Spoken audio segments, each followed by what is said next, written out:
Okay. What is going on, everybody? My name is Suge, and I am here with Adelia for another LGRN trailer reaction. We're going to be checking out the trailers for Avengers Doomsday. I have not watched the first two. My dear friend Adelia has, but she's going to be here with reacting. And then we're going to react to the third trailer, which is what we are calling the X-Men trailer.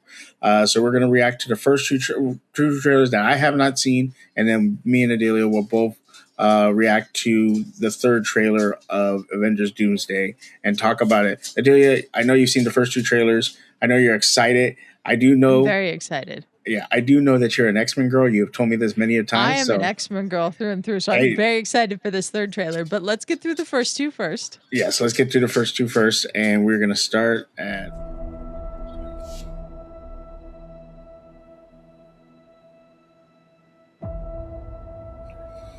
I knew this was the second I saw the house. Is it the same house? Because I just don't remember. Same house. I haven't watched Endgame in so long. Yeah, it's the same house. The helmet is weird though. That's a weird choice of helmet. It's a weird choice of helmet, but you've got to remember like where he's at in time right now. Yeah.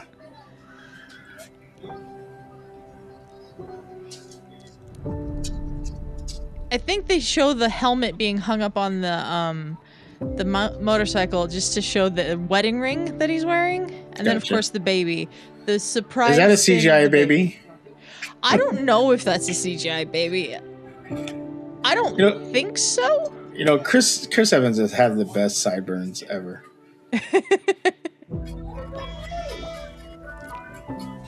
Steve Rogers will return in Avengers Doomsday. Yeah. Okay, so that's interesting. Yeah, and then we've got December 18th. 11 months, 24 days, 14 hours, 59 minutes, and 57 seconds, 55. Yeah. So that is interesting because I know the criticism right now is you have Anthony Mackie as Captain America. Mm-hmm. Why would you bring back Chris Evans? But it doesn't say he's coming back as Captain America. No, it just says Steve Rogers because he's not Captain America anymore. Sam Wilson is. Yes. So I'm interested to see what they do with that storyline. An interesting thing I heard, though, remember at Endgame, we see Steve hand over the shield to Sam. Yes. I have so many questions about that scene, by the way. Yeah, but... Like, how did he get that shield? He didn't go back in time with the shield. People are saying that Steve Rogers went through this whole situation. And that is why he's there with the shield to give to Sam. Could be. That would actually be cool. That would actually be cool. I've seen a lot of people online say that this cheapens his end in Endgame. Like, he had the perfect send-off. Why are you bringing him back? But he didn't have the perfect send-off. His send-off was very confusing. Like, it was great. He got to go back in time and live his life with Peggy. That's wonderful. But, like, him being there brought up so many questions. And the screenwriters of Endgame and the directors of Endgame, the Russos, never agreed on whether he had lived his life in the same universe as the main MCU is, the 616, or if he'd lived it in an alternate timeline from a branch timeline that he'd created when he stayed back. And I think that there's only one of the two screenwriters from Endgame that's coming back to do Doomsday and Secret Wars, and that's Stephen McFeely. And is it Stephen McFeely? It's McFeely. I forget his first name. He said he was only going to come back and do it if he saw a good way into the story. And the Russo brothers agreed that they'd only come back and do it if McFeely found a good way into the story. And he said he found it. And I'm wondering how much of it revolves around taking that dynamic that is usually Reed Richards and Doom in the comics. And since Doom's going to be Robert Downey Jr., we need to sort of have that dynamic be with Steve, because we haven't established Reed all that much. I mean, like, he was just the last movie that we were introduced to the Fantastic Four in this universe. So it would make sense to sort of tie up the original Avengers, the core Avengers from 2012 and everything, with making the dynamic between Steve, who's looking at this man who looks exactly like his friend that he lost. Mm-hmm. And they're the antagonists. Yeah, that would make 100. That would make sense. I don't know why I kept trying to say 100. That would make sense, and it would also add to the stakes because, like you said, this is his friend that died, and he now sees this person in front of him who is the exact replica of his friend that died, and so now he has to fight him for whatever the storyline may be. There's a lot of rumors, and we'll kind of see as we get more trailers if the rumors are true about the story and how it connects to all the movies that have come since Endgame, such as Fantastic Four, Thunderbolts, Miss Marvel, all these movies. So it's gonna be really cool. Yeah. Now we're gonna check out the second trailer of Avengers Doomsday: Thor Will Return, and we'll be checking this out right now. Again, I haven't seen this trailer. Adelia has. So I like this trailer a lot more than the Cap one, and I think you'll understand why when you see it. All right, let's check it out. Father, all my life, I have answered every call. First off, gorgeous setting. The war. But now fate has given me something I never sought.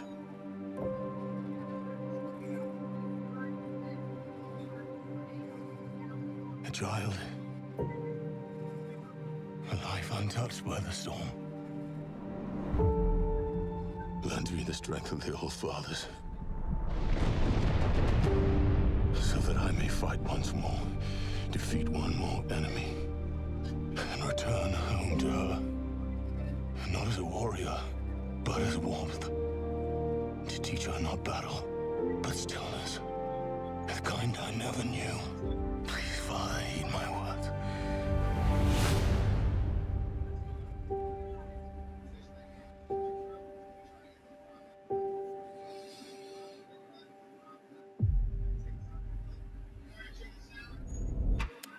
What do you think? So it's interesting. I kind of went back and watched Love and Thunder. And I know a lot of people are not too happy with that movie, but I like the, obviously the Mighty Thor, which was Thor's girlfriend. I can't even think of her name. Jane Foster. Jane Foster, and how sad her ending was, and then Christian Bale's character, Gore the God Butcher. Gore the God Butcher, and how his character, lost in the beginning. He lost his daughter, and then he gets her back, makes a wish to get her back, and leaves Thor in her care. Leaves her in Thor's care. And here you see her, obviously a little older, and he's talking about making sure he goes back to her, that he has this one last battle. And in the beginning, you see him walking through the forest, and you can see he's like distraught. Again, we were talking about plot. The rumor is Doom is trying to get all the children of the superheroes to do what? I have no idea. Yeah. But we know at the end of Fantastic Four, he's with Franklin Richards. And you see Thor's daughter or Butcher. Just call her Thor's daughter. Yeah, Thor's daughter. Her name is Love. Yeah, sitting there on the bed. So, does that tie into the plot? What is the importance of that? I like it. It's when you see the difference in the Steve Rogers trailer, holding the baby, being very happy. This one, Thor's real distraught, and he's asking for strength to fight be able, fight one last enemy. So I like it. It's setting we're getting very much Infinity War Endgame vibes again. We are very much back to Infinity War Thor, which is like my favorite version of Thor, with the short hair and that was another thing too. Yeah, the short hair is gone. The long hair is gone, which he did have. Say kind of the same outfit as Infinity War and Endgame. So that's very interesting because in Love and Thunder it was very colorful. More of a blue. So I think wonder. they were going for a very 80s vibe with Love and Thunder. And I liked it. It's interesting. Like, is this the same Thor? Is it a different Thor? Is it where are we at with him? Because, like you said, hair is different, the uniform's different, but love is there. His daughter's there. So where are we at with him? So I'd be interested to see. Think about that. I don't think they would be cruel enough to show us these teasers and get us excited for these characters that we've known for years and years, and then go, "Oh, that's an alternate universe version of them." True. You know what I mean? Yeah. So, I'm excited to see Love in this movie. She's played by Chris Hemsworth's real life daughter, India. So they have a good chemistry together because they're father and daughter in real life. Yeah. I think the rumors about going around and trying to collect the children are important because it's true. Like, of the original Avengers that are there, Steve has a kid now. Thor has a kid now. Hawkeye's had kids for a while. He's got 3 of them. Natasha, unfortunately, no longer with us in the MCU. Tony had a daughter. So who knows if Morgan Stark's going to play a role into this. And Hulk, at the end of She-Hulk, shows up with his son from Scar. So, his son, I don't remember his son's name. But Scar. He shows up with his son. You're right. Scar's his son's name? Okay. Yeah. So, they all have kids. And then we saw, obviously, the Franklin Richards at the end of Fantastic Four. It would make sense that he would go after Franklin Richards because he's a child that has the power cosmic in Marvel, and so he can create universes and everything. And I think he'd use Franklin to create the Battleworld that will be Secret Wars. It's interesting to me if we get like Wanda and Vision's kids in this, because we will get Vision Quest before this movie comes out. So we'd have established both Billy and Tommy as teenagers. We have Scott Lang has a daughter. She's an adult now, but he has a daughter. A lot of these superheroes we have kids. And I don't think it's, a mistake that they showed us 2 trailers that were focused on Steve. Here's Steve, he's back, but Steve's a father now. And here's Thor, he's coming back too, but he wants to make sure he gets back to his daughter.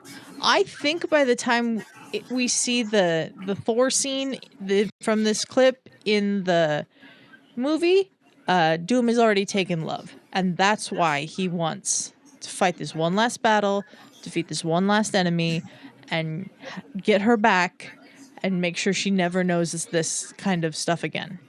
Yeah. And remember, they have been very good at tricking us in trailers. Yeah. And hiding what really is going to happen. So yes, they were very good at that in Infinity War. Endgame, I think some people saw some, set photos that showed them in their old places in the MCU, so everybody sort of figured time travel was going to factor into it, but not necessarily how.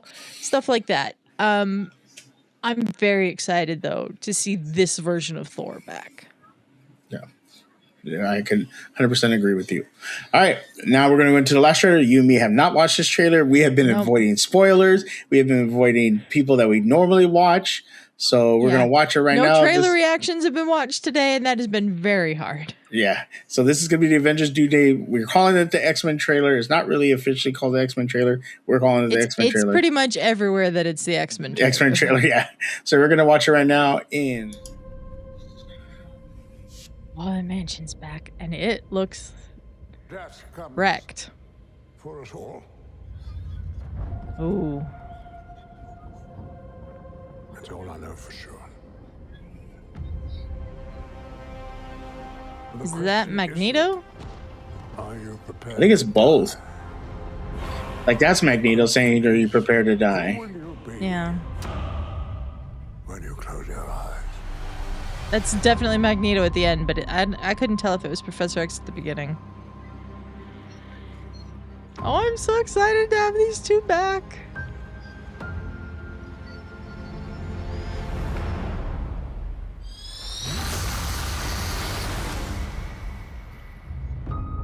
Oh, man. The X-Men were returning. They weren't in Avengers in the beginning. I know, but the X-Men, these versions of the X-Men haven't been around, so Yeah. now we're down to 11 months, 11 days, so. Okay, so this trailer, I mean, wow. Wow. Let's just talk about, like, the first thing that pops out to me is obviously the tone, very dark. Magneto seems to be either sick, super old, or going through something. Like, Professor X looks more spry than him, and Magneto seems to be more either in hiding or kind of like something happened. I love that they're there together, though. Yeah, That makes me so happy. Sir Ian McKellen and Patrick Stewart. Cyclops. You see, at the end is very upset about something. But you see Sentinels behind him walking. Oh yeah. And one thing about the X-Men movies, and I speak for me. I don't know, speak for you. We, outside of, I think, Days of Future Past, and even then they weren't that great, we never really got good Sentinels. Yeah. And that was a huge part of the 90s X-Men TV show. And these look like the Sentinels I know. Like, the Sentinels in Days of Future Past were cool. And if you think about it for the time, then I think it was that movie was based in the 70s. It makes sense. Yeah. But these ones look like Sentinels. You got the classic blue and yellow Cyclops. Yes, finally. We've never seen Cyclops in that outfit in live action. In live action, yeah, we haven't seen that. I did notice, and I did see a tweet about this, so I kind of knew this, but I didn't, I hadn't saw the trailer. The X on Professor X's thing is the red and black, which has been known for in the comics as more of a special ops of the X-Men. Where they're doing more secret missions and things like that, where it's not the I think it's the yellow red X, I believe it is, if I remember correctly, and the black and red is more of like where they've done like stealth missions or their uniforms are darker and things like that. So that's kind of interesting to see. My question to you is this: you have these X-Men, you have some of the original cast members of the Avengers coming. Is this where this movie, going into the next movie, we just get to send off everybody and just start off fresh? Like, maybe a few characters from the new TV shows and everything get to stay, but I'm talking about OG X-Men, OG Avengers, because in the Deadpool Wolverine, you saw them give that bye, even though they showed the X-Men, they give that bye to like the Fantastic Four, the Daredevil movies, the Electric movies, Blade movies, things like that. We know Gambit's in this movie. So do you think they're gonna we're gonna be able to say goodbye and then we're gonna introduce a whole new crop of mutants and Avengers? Well, the long-held rumor is that the next phase is the mutant saga. And they're gonna have to have younger versions of some of these characters for the mutant saga because, I mean, James Marsden played Cyclops for the first time 25 years ago. He's amazing as Cyclops, in my opinion. I've always thought he was amazing. He had a terrible send-off in the first three movies, and I'm glad he got to come back for that cameo at the end of Days of Future Past. I fully expect that these two movies is going to be like a send-off to a lot of the Fox characters. I wouldn't be surprised if they try to convince Hugh Jackman to stay on as Wolverine, since they basically showed that every version of Wolverine in every universe is Hugh Jackman. Outside of the Henry Cavill. Yeah. But I think that like a lot of these mutants are going to be recast for the MCU. Think what they're probably going to do is have it be that the mutant gene in the 616 was triggered by you remember in Endgame where they said there was an like cosmic energy every time there was a snap on Earth that had never been seen before in the universe, and then there's been snaps on Earth 3 times now. That's got to be enough to trigger the mutant gene. That's always been my theory, is that that's what they That's a would great do. theory. Is that that's what would trigger the mutant gene. I think that they also have to get younger actors to play these characters and probably change some of their backstories as well. Because if you keep the Magneto backstory of him being an Auschwitz survivor, he'll be like 120 years old by the time we get to where the MCU is at timeline-wise. They're well past 2026 where we're at now. So, I mean, they were in 2025 in 2018 in Endgame. So they're well past where they were, and they're going to have to change some things. I don't know how they change Magneto's backstory. Like, it's such a core part of him. I don't know how you do that. It's a huge part of him. But I don't see how we're going to have a Magneto that's that old in the MCU. You know what I mean? I think you could do something, maybe not with time travel, but something where he's brought from that time if you want to keep that backstory. I like to keep that backstory because that's a big part of who he is. And I know there's been, people talking about wanting it to be changed to like the civil rights movement backstory and things like that. People say the Vietnam War, and I'm like, that's not the same. Yeah, it's just not the same. That was a big part of his backstory, and I understand there's a lot of stories you can tie into that, but I think that's a huge part that you just can't change.